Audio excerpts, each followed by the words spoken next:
Hey everyone, welcome back to a brand new video.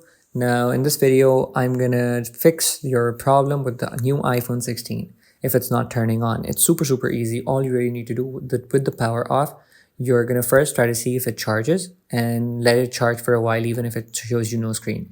The next thing that you're gonna want to do is you're gonna press the volume button up and then the volume button down quickly, and then you're gonna press on the power button until you see the Apple logo appear. Now my phone's on, so it's not going to appear right now, but you're going to see the Apple logo appear. Once you do, that's going to start your iPhone 16. It's a feature that's happening with the iPhone 16 a lot, and this will 100% fix it. If it doesn't, please leave a comment down below and we'll try to help you out. Thank you for watching. I hope this video helped you guys out.